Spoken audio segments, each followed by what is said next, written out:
Mesdames et messieurs, rebonsoir. Vous le savez, les tensions entre le Bénin et le Niger ont pris un nouveau tournant. Depuis qu'il y a une semaine, le gouvernement du Bénin a imposé un embargo sur l'exportation du pétrole nigérien. Et si les Béninois semblent, dans une immense majorité, se ranger derrière leur président, il n'en demeure pas moins que des inquiétudes subsistent quant à l'évolution de cette situation.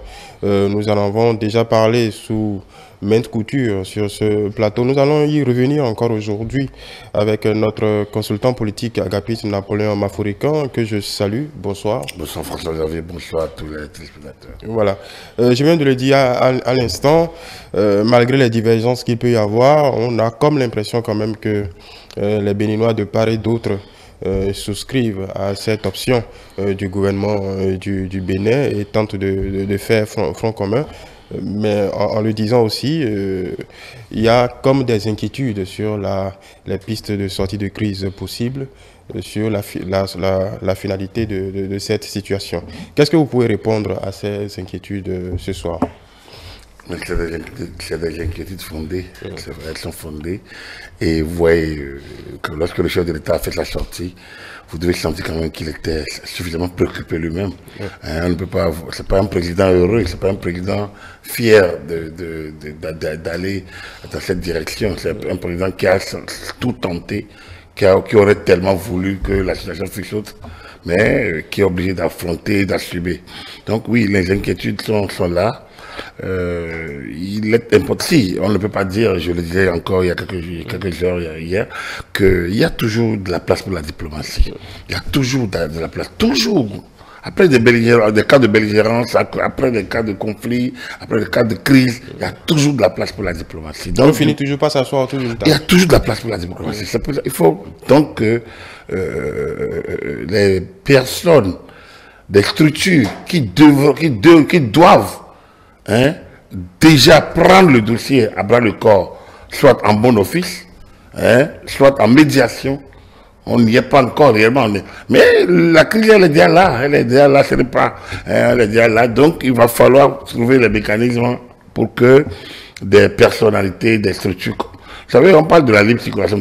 Lorsque le Niger ferme sa frontière, avec un certain nombre de préoccupations, moi j'ai écouté avec plaisir le porte-parole du gouvernement qui dit que le gouvernement béninois serait prêt à faire visiter aux journalistes en tout cas, à l'équipe de Tiani, qu'elle veut, tout le territoire béninois, pour voir s'il y a vraiment des bases, une base française. Donc, ça, c'est une proposition concrète. C'est concret. C'est concret. Et il faudrait que les Nigériens jouent le jeu.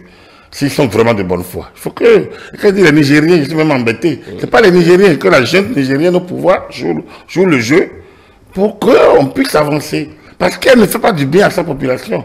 Les gens souffrent. Lorsque le camionneur qui quitte Lomé, qui doit aller vers Niamey, ou plus, doit passer par des bifurcations, bon, c'est sûr que le Togo, le Burkina arrangent leur période d'y aller, d'accord. Mais il est évident qu'en passant par Cotonou, c'est encore plus rapide. Alors, quelle est cette manière de se donner des problèmes alors qu'on peut le résoudre? Et le Bénin, en empêchant que le pétrole soit... Enfin, la crise au niveau donc, du pipeline, aussi, c'est des manques à gagner pour le Bénin. Donc, on est tous embarqués. Nos camionneurs qui sont bloqués. Aujourd'hui, maintenant, il y a une fatwa qui est tombée contre eux. Oui. Pratiquement...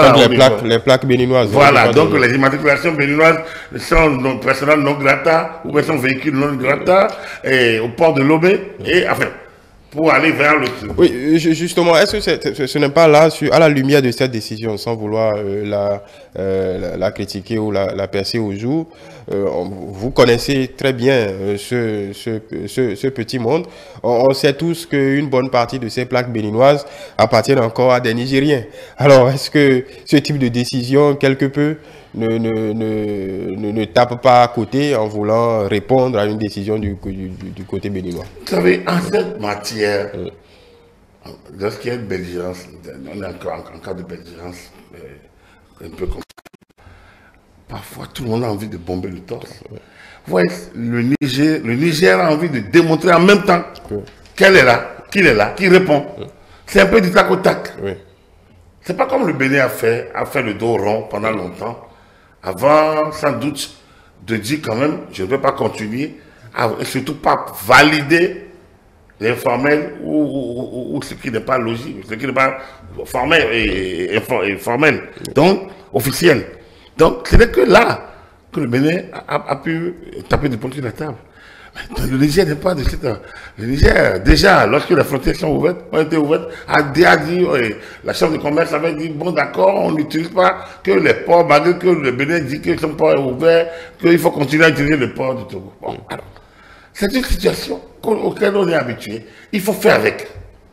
Il faut faire avec en sachant que ceux qui perdent, ce n'est pas la junte. La junte, dans l'absolu, elle va trouver à manger, elle va trouver à se soigner, elle va trouver des spins doctors plein de cotisants autour pour lui assurer le minimum. Mais il y a les populations, surtout frontalières, qui vivent de ce mouvement, de ce va-et-vient. Vous avez dit que les matriculations sont nigériennes. Moi, je n'ai pas des statistiques. Donc, du coup, j'estime que cette fatwa contre les camions immatriculés au Bénin, c'est aussi un problème social. Même si c'est des Nigériens. Mais ça, c'est des camions, ça veut dire qu'on met ces camions au chômage, alors que ceux qui étaient en train de faire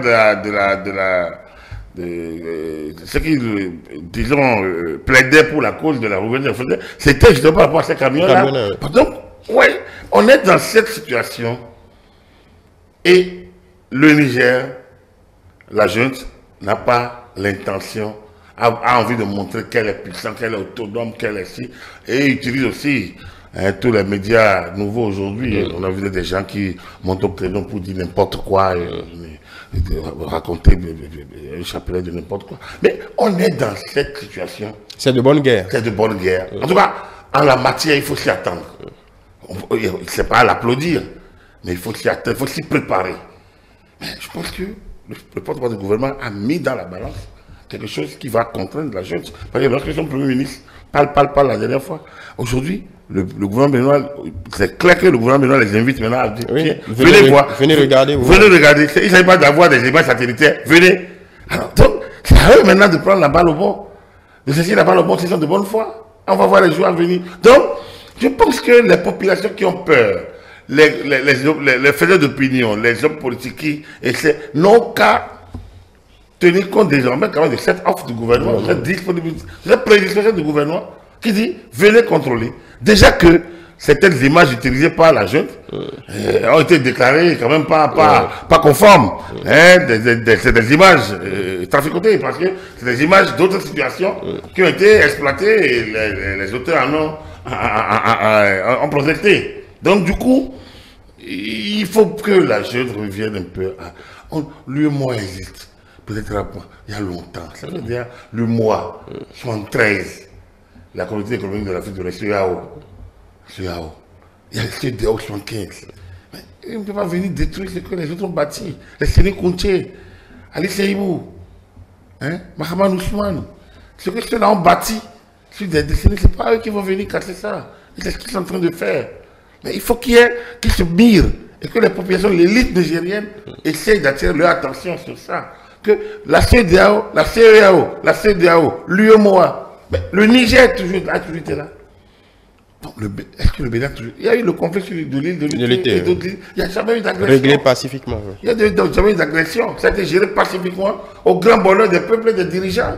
Alors pourquoi la jeune pense que c'est comme ça que ça va se dérouler? Je pense que cette posture guerrière, et qui font dire n'importe quoi à des gens, je pense qu'il faudrait qu'elle travaille, que certains autour donc, du pouvoir nigérien travaillent pour montrer quand même que oui, il y a de la place, il doit y avoir de la place. L'offre béninoise est là. S'ils sont convaincus qu'il y a des... Ils doivent venir les démontrer, me le montrer, avec tout leur arsenal. Donc il faut qu'ils entrent en négociation avec le Bénin. Bon, je pense que le Bénin est prédisposé. Moi, autrement, on va dire, quand on dit qu'il faut que les deux parties... Non, le président l'a répété plusieurs fois. Donc, qu'est-ce que le Bénin peut encore faire aujourd'hui? Le président ne peut pas décréter que la frontière est ouverte. Donc, le président de l'État a exposé ce que le Bénin a fait. Il est important qu'il faudrait que les autres... Et qu'on doit donner suffisamment à ça. Parce que c'est facile. Quand vous prenez la déclaration de l'État, vous ajoutez celle du porte-parole du gouvernement, mais ça bat en brèche toute la litanie des récriminations dont le Premier ministre a fait cas et dont certains, au niveau des réseaux sociaux, certains relèvent au niveau des réseaux sociaux. Je pense que c'est à nous. C'est pas un patriotisme béat, disons mécanique, aveugle. Quoique cela aurait été normal. Mais ici, les faits sont là. Il faut parler au-delà, il faut analyser les faits, il faut mettre les faits devant pour pouvoir demander quand même que chacun joue sa partition. C'est pour ça que moi j'interpelle lui et moi quand même. J'interpelle lui et moi parce que c'est très bon d'aller faire des grandes réunions et des grandes rhétoriques sur l'intégration. Mais si lui et moi, la commission de l'UE, n'est pas capable d'aller aux informations et de rappeler à l'autre un de ses états, ou alors de jouer sa diplomatie.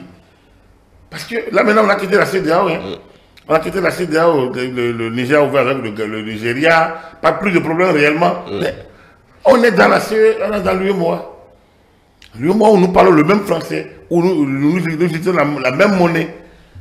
Nous sommes membres du Conseil de l'Entente.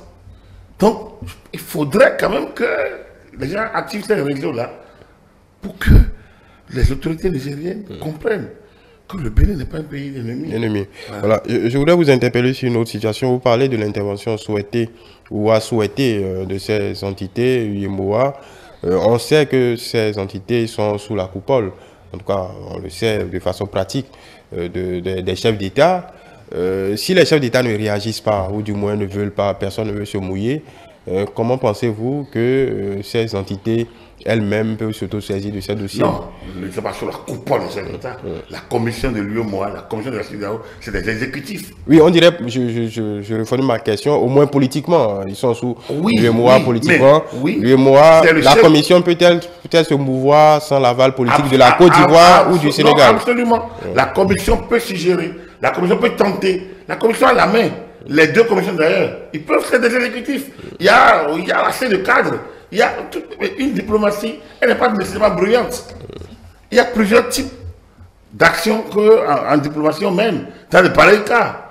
Parce que ça n'est pas dans le bilan de la commission de montrer que les efforts qui sont faits depuis 1994 en matière de libre circulation des personnes et des biens, en matière de construction d'un marché commun ouest-africain, et au niveau de l'union économique et monétaire, intégrée, que ça se frite sur de petits détails, des détails, même si je dis, la CEDEAO s'est trompée, d'accord, en juillet, août, et que aujourd'hui, la junte estime que ce n'est plus une affaire de CEDEAO, c'est une affaire de base militaire. Alors, l'UEMOA peut diligenter une mission dans la région. Comme le porte-parole l'a suggéré, l'a fait, l'UEMOA peut saisir l'occasion pour inviter le Niger, ou alors peut demander des experts indépendants de venir demander au Niger de déléguer des experts indépendants, lui-même le président du Niger, pour aller voir de près si vraiment il y a une situation de genre ou bien c'est des alibis.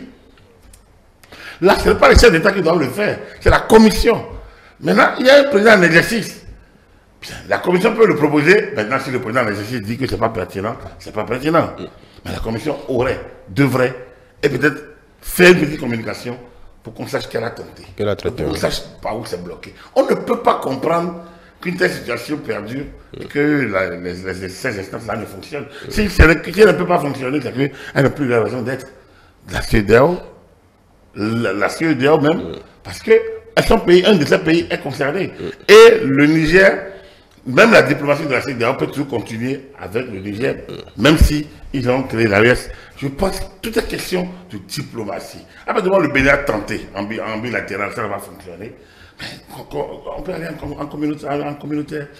On peut aller en communautaire, ou alors que des personnalités qui peuvent jouer au bon office. Des chefs d'État peuvent le faire. Des chefs d'État peut-être qui sont en bonne intelligence. C'est vrai que bon, entre le Bénin et le Togo, c'est pas toujours la grande lune de miel. Sinon, bon, le Togo aurait pu jouer aussi. Ainsi de suite. Bon, donc, il y a toujours une place pour la diplomatie. Et je pense qu'il faudrait que tous ceux qui peuvent, toute l'intelligentsia ouest-africaine qui peut jouer là-dessus, la partie chinoise aussi peut toujours jouer. Ça dépend de l'implication du gouvernement, enfin des pouvoirs publics chinois, parce que bon, ici c'est des entreprises. Mais les entreprises chinoises, en la matière, parce que dans l'État. La CLPC est une entreprise étatique. Voilà. Donc, du coup, c'est jusqu'où la Chine aussi peut aussi jouer. Bref, pas bruyamment. Chacun sait comment, en la matière, on peut jouer en bas. La diplomatie discrète pour pouvoir avoir une sortie de crise rapide. Voilà, voilà c'est ce qu'on pourrait dire sur cette question. Moi, est-ce que vous ne voulez ajouter? Non, moi, c'est que justement. Surtout à l'endroit des populations. Oui, les mesures, vous voyez, ici, chacun doit le mouvoir là. Parce qu'il va falloir peut-être que nous, bon, ici au Bénin, nous sommes un peuple accueillant, hospitalier, que bon, voilà, on s'est raison garder, qu'on ne tombe pas dans les mêmes travers que certains qui ont envie de perturber le jeu. Le chef d'État a fait, comme je l'ai dit, sa sortie a montré comment le jeu, il a montré ce qu'il a tenté, le gouvernement béninois a tenté de faire. Restons dans la même ligne, dans la même logique que les autorités publiques béninoises, c'est-à-dire dans la décence, dans la dignité. Et ne tombons pas plus bas que la junte et tout ce qui le soutient, parce que j'estime que c'est elle qui a créé le problème. C'est elle qui a créé le problème. Elle aurait pu l'arrêter. Mais, comme si elle n'arrive pas toujours à entendre raison, il est important que d'autres, que les structures dans lesquelles nous sommes, que les personnalités qui peuvent jouer le jeu, essayent d'aider les partis à sortir. C'est les populations qui vont gagner. Et s'il y a crise, si la crise perdure, c'est les populations qui vont en pâtir. Et on n'en a pas besoin. Voilà. Merci, Agapit Napoléon Mafourikan. Je rappelle que vous êtes consultant politique. Nous sommes quelque peu revenus sur les inquiétudes légitimes et fondées, comme vous avez bien su le dire, des populations quant à la finalité de cette crise. Merci de nous avoir suivis. Vous pouvez retrouver nos échanges sur notre chaîne YouTube Télé Bénin, notre site internet du même nom, notre page Facebook Télé en direct, notre site internet Télé Bénin. Continuez par nous suivre notre application du même nom. Mais ne quittez pas votre position puisque le forum d'échange, ça se discute, va prendre place. Nous allons revenir bien évidemment sur d'autres aspects de ce sujet.